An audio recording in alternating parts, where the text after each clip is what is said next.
ETF index mutual funds నేర్చుకుని stock మార్కెట్లో రాణించాలనుకుంటున్నారా? వెంటనే ఈ నెంబర్కి కాల్ చేయండి. నమస్తే, welcome back to Suman TV. ప్రస్తుతం మనతో పాటు ఉన్నారు consumers affairs committee chairman Mandadi Krishnareddy గారు. నమస్తే సార్. నమస్తే మేడం. సార్, ఈ ప్లేన్ క్రాష్ ఇన్సిడెంట్ లో మనం చాలా సంఘటనల గురించి మాట్లాడుకోవచ్చు. ఇప్పుడు రంజిత మరి నర్సు మరణాన్ని వెతుక్కుంటూ వెళ్ళిందని అనుకోవచ్చు అంటారా? ఒక్కసారి తన గురించి మాట్లాడుకుంటే చూడండి, ఎంత విచిత్రం అంటే తనంతా కంప్లీట్ చేసుకుని తన స్వదేశంలో జాబ్ చేసుకోవాలనుకుంది, అన్ని రెడీ చేసుకుంది, ప్యాక్ చేసుకుంది, మళ్ళీ వెళ్ళి అక్కడ ఇంకేమైనా ఉంటే క్లియర్గా ఫార్మాలిటీస్ అన్ని క్లియర్ చేసుకుందామని వెళ్ళే క్రమంలో ఇలా జరిగింది. ఒకసారి ఆమె గురించి మాట్లాడుకుంటే. నిజంగా మరణాన్ని వెతుక్కుంటూ వెళ్ళింది రంజిత. ఎందుకంటే డెస్టినీ ఆల్రెడీ డిసైడెడ్ అని భగవంతుడి ఆలోచన ఎలా ఉంటే అలా జరుగుతుంది అనిపిస్తుంది. ఈ సంఘటన అట్లా అంత విచిత్రంగా అనిపిస్తుంది మనకు. రంజిత అనే అమ్మాయి కేరళ రాష్ట్రం లోపల పట్టణదిట్ట అనేటువంటి ఒక జిల్లా, ఆ జిల్లాలో అక్కడికి సంబంధించిన స్వస్థలకు సంబంధించిన అమ్మాయి.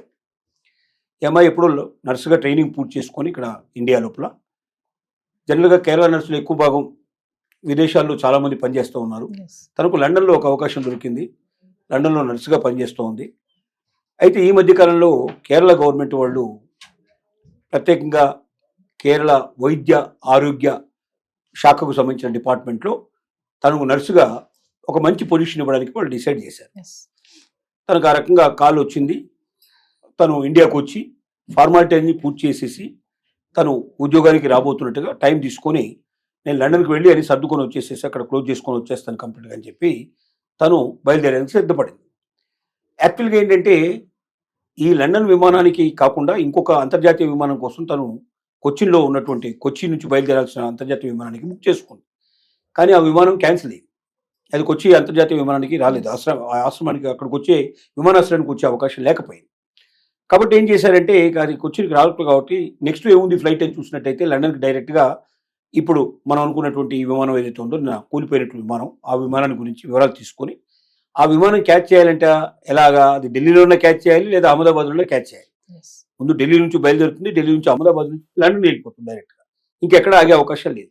తను ఉన్నది కేరళలో ఉంది. ఈ కేరళ నుంచి ఢిల్లీకి వెళ్ళడం కన్నా అహ్మదాబాద్ దగ్గర అవుతున్న ఉద్దేశంతో అహ్మదాబాద్కి వెళ్ళాలనుకుంది. అహ్మదాబాద్ ఎలా వెళ్ళాలి మరి? డైరెక్ట్గా ఫ్లైట్ లేవు. దాంతో ఆమె ఏం చేసిందంటే తను చెన్నై దాకా తను ట్రైన్లో వచ్చింది, అక్కడికి ప్రయాణం చేసింది. చెన్నై నుంచి అహ్మదాబాద్కు ఫ్లైట్లో వెళ్ళింది. అక్కడ మళ్ళీ ఈ ఫ్లైట్ అందుకుంది.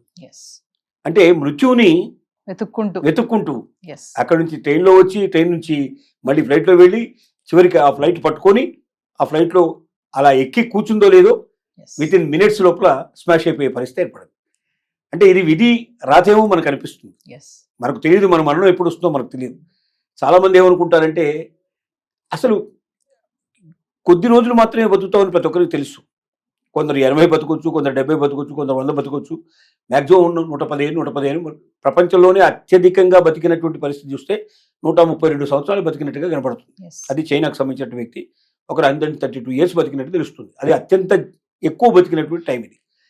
అంటే యాక్చువల్గా 80-90 దాటిన తర్వాత చాలామంది యాక్టివ్గా ఉండడం తగ్గిపోతుంది. ఏదో బతుకుతూనే ఉంటే తప్ప దానివల్ల ఏం సాధించరు. అయినప్పటికీ ప్రపంచంలో సహజంగా ఏం జరుగుతుందంటే తమ మొత్తం ఎంత వీలైతే అంత దోచుకుందామని, ఎంత వీలైతే అంత దాచుకుందామని, వీలైతే సాటి వాళ్ళని కూడా ఇబ్బంది పెడదాం, బాధ పెడదాం, అవసరమైతే అందరిది కూడా మనమే దాచేసుకుందాం, మా తర్వాత నా పిల్లలకి, నా పిల్లల తర్వాత నా మనోళ్ళకి, మనోళ్ళకి అని తరతరాల గురించి ఆలోచిస్తాడు మనిషి. కానీ సాటి వాళ్ళకు సాయం చేయాలనేటువంటి కోరిక చాలా తక్కువ మందికి ఉంటుంది. ఈ రంజిత అనే అమ్మాయి పాపం ఒక నర్సుగా ఎంతో మందికి సహాయం చేయాలని, అక్కడ లండన్లో చేసేదానికన్నా నా స్వదేశంలో నేను నా ప్రజలకి నేను సేవ చేస్తే బాగుంటుందంటే భావంతో లండన్లో ఉన్న అవకాశాలు ఇక్కడ ఉండవని తెలుసు. అయినప్పటికీ ఆ లండన్లో ఉన్న సదుపాయాలను వదులుకొని, అక్కడ ఇచ్చేటువంటి ఎక్కువ జీతాన్ని వదులుకొని, అక్కడ ఉండేటువంటి అంత ఆ సుఖాలని అన్నిటి వదులుకొని ఇక్కడికి వచ్చి ఇక్కడ స్థిరపడి ఇక్కడ వైద్య సదుపాయాలు కల్పించాలని కోరుకున్నటువంటి మనిషికి చివరికి మృత్యు ఆ రకంగా ఆ రూపంలో వచ్చి కబలించేసింది. కాబట్టి ఏ క్షణంలో ఏం జరుగుతుందో మనకు తెలియదు. ప్రతి మనిషి అనుకున్నాము అంటే ఏదో ఒకటి అనుకుంటాడు, తను కావాలని జీవితంలో ఏదో కోరుకుంటాడు. కానీ కోరుకున్న వాటిని చేరుకునే వాళ్ళు ఎంతమంది, ఆశలు నెరవేరేది ఎంతమంది అని మనకు తెలియదు.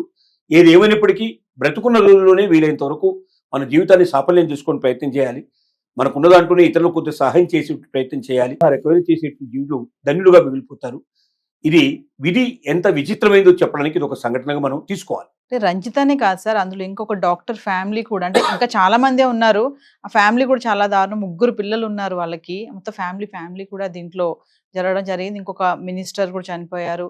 అంటే మీరు అన్నట్టుగానే మరణం అనేది ఎప్పుడు ఎవరికి వస్తుందో చెప్పలేము. నిజంగా ఆ రంజిత విషయం చూసుకుంటే చాలా ఆశ్చర్యం అనమాట. ట్రైన్ ఎక్కి అక్కడి నుంచి అంటే ఇలా వెళ్లాల్సిన రూట్ కాదు అసలు తను, అయినా ఇలా ఎందుకు వచ్చింది అంటే ఇంకా అది మరణం వెతుక్కుంటూ వచ్చిందని అనుకోవాలి. అంటే అంత స్పష్టంగా కనబడుతుంది కదా మనకు. క్లియర్ గా చాలా స్పష్టంగా కనబడుతుంది. ఓవరాల్ గా సార్, అంటే గతంలో చాలా జరిగాయి ఇలాంటి సంఘటనలు.